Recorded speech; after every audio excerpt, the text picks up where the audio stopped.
So I just uncovered my plants. Last night was kind of cool, so I was worried about frost. But here's the tomatoes. This is brandywine right here. And I put basil in between, garlic on the outside. And these garlic is for pest control. In this bed, I have one eggplant and several daisies. St. John's almost ready to blossom. This bed has some kohlrabi I will be adding to this today, creating a shadow. And peppers. And I use this tool for protection against the white butterfly that lays the little tiny worms that eat cabbages.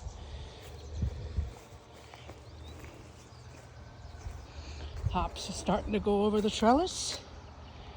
I'm sitting here harvesting hops.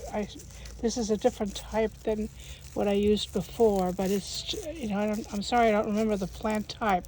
But if you focus in on the inside of the hops plant, you can see how rich they are with pollen. So these are definitely ready to be harvested. I use this in my sleep remedy, and there will be a cucumber going over this trellis. And there's another cucumber that's going to go over this one. Yesterday I planted a little bit of sweet corn. I want to get the tassels for UTI remedy. And these are the paste tomatoes. Some lavender. Probably going to be putting a zucchini in here or two. Chives are all blooming. Maybe I'll make some more chive vinegar. Isn't that gorgeous? Beautiful. So let's go over here. This is that really big mullein. This is a baby from the other gigantic mullein that had like 3 heads. This traveled with me, so now it's turning into a pretty big mullein right here. Some more comfrey. And this is another type of hops. And I have to trim it a lot because it's just like prolific. But it's going to give me lots of hops. Here's another beautiful comfrey. And I'm putting more flowers in this year for pollination, to bring in pollinators. There's snapdragons, sunflowers. I planted a couple of dahlias, dinner plate dahlia. I don't know if you can see because I'm making a shadow, but this is a dahlia that's coming up. More comfrey. And this right here is a brand new bed that Dave is putting in. This is going to be my bean bed. This is 4 by 16 bed. So it's going to have plenty of space for beans. And then on the other side, we're going to put another bean, or not bean, but a 4 by 16. And here's the craftsman. He always hides. Thanks, Dave. I'm eating breakfast. All right. This is my little herb spot in pots. I believe this is clary sage, motherwort, and I don't know what that is. I have to look it up. Little hawthorn tree that really needs to get into the ground. I do have a little lilac that I took with us when we moved. I got to get that planted somewhere. Sadly, the dragon fruit didn't make it. Here's a casualty of winter.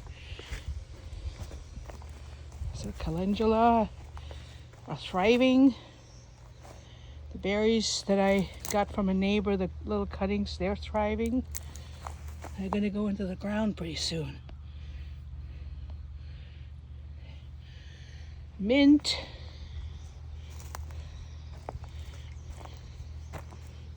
This is some oregano. I'm trying to get it out of the garden beds because it's so prolific it takes over. Thyme. Cute little bird. And this is some more mint. And here's the cabbage brigade. We'll see what they will do like in the pots. So far they seem to be doing okay. It's just a little tour of our garden. This is my blue elderberry that is just taking off. I got it liberated from the cage, so hope the deer won't get them. But this plant is doing fantastic. Can't wait for that to grow up. Same with this boysenberry. I put that here, planted it last spring.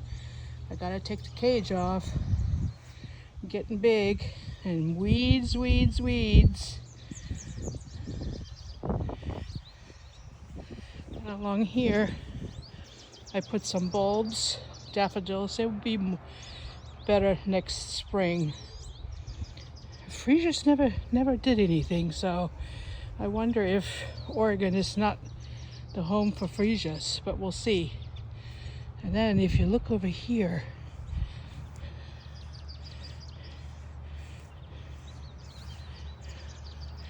look at this beautiful white bushes, just gorgeous.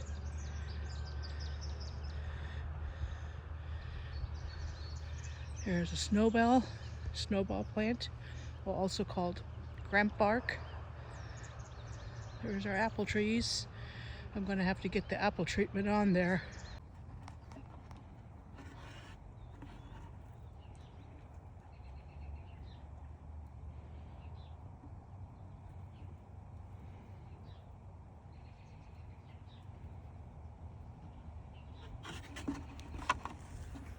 And there's another snowball and a dogwood right in front of it.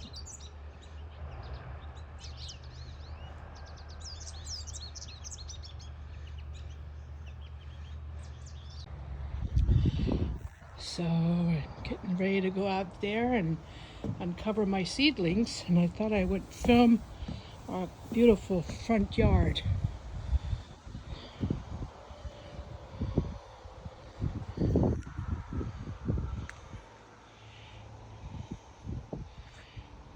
Everything is starting to pop. Rhododendrons, absolutely gorgeous.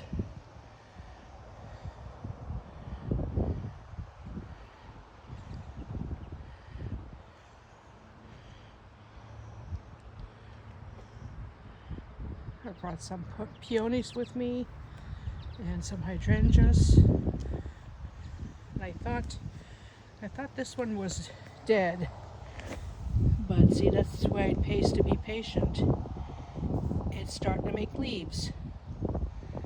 This is the little rain tree that my sister gave me before she passed away.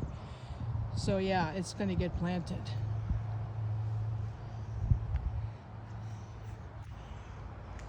And the other day, I put some geraniums in here, right there, and my roses are getting ready to pop. Right there.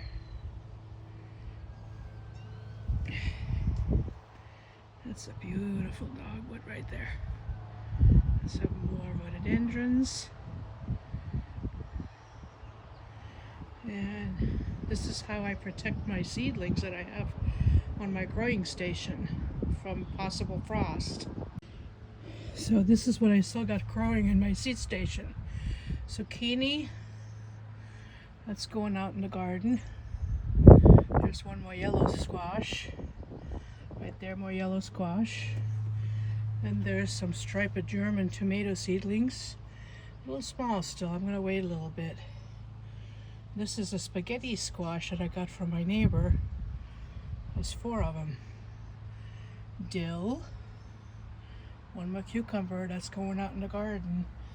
And here are my little friendship plants. I use those for medicinal purposes. Now, I have too many, so I think I would only want to grow 3. I'm going to see if any of my neighbors want any. Red cabbage. This is holy basil or tulsi, and zinnias. I think this is another cucumber. And basil that looks sad. Good thing I'm growing more. Gourd. I'm going to grow another gourd plant along the fence. And that's it. So let's go out there. Here I had made a pot with leftover bulbs, daffodil bulbs. It's coming up. Now my aloe vera almost didn't make it. One for sure, but the others are pretty sad. And I think it's because they didn't have water for way too long. See that little daffodil. So here's the beautiful dogwood. Some rhododendrons. Just love these flowers here in Oregon. Absolutely gorgeous. This one is done blooming. So let's go out there to our fruit trees.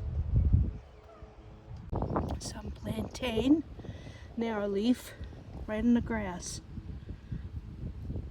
So the first one is a multi-fruit tree, or a fruit tree that's called a salad bowl. It's doing great, leafing out great. And I believe the second one is a Bing cherry. So I'm hoping that my other Bing cherry, or not a Bing but a cherry on the property, will be enough to pollinate this one. They do need pollinators. Now Dave built this awesome cage around it so that the deer leave these alone. This is a multi-pear tree. It's doing actually pretty good for being in a pot for over a year. It was pretty root bound. Everything is doing great, but I am wondering about this one right here. It's not leafing out, so I don't know. We'll have to see. Give it some time. You grow in the name of Jesus. And then we put this little fig tree in. I grew this from a cutting from my garden in California. It's a blackjack. Actually, there's two of them. I'm going to see which one is stronger. And I probably take one out. I'm not sure yet. And this one here, I believe, is another peach. Multi-peach. And then that's an Italian plum. So what's going over here in this circle will be a Persian pomegranate that was gifted to me. And we'll put Anna's rain tree right there in the corner. And then I'll walk down to where we planted our grapes. If you're wondering what this strange circle is, that's how Dave is marking where he's going to be putting the cardboard and the wood chips. Because we do not really want grass growing by the fruit trees. So yeah, that's how he marks it. He marked it with a vinegar solution. It did a good job killing the grass.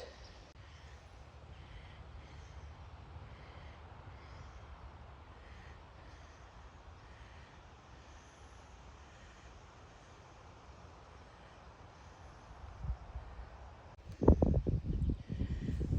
at these beautiful irises. Absolutely gorgeous.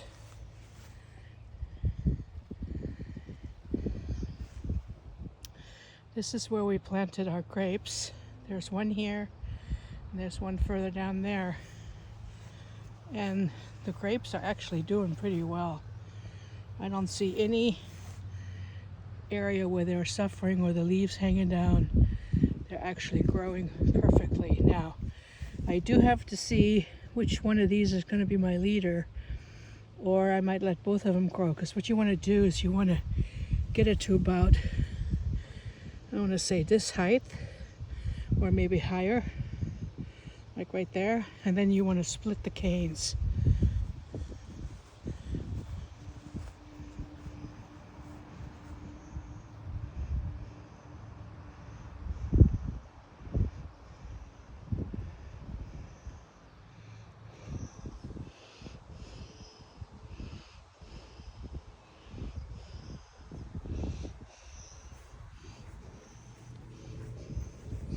And here's the other one.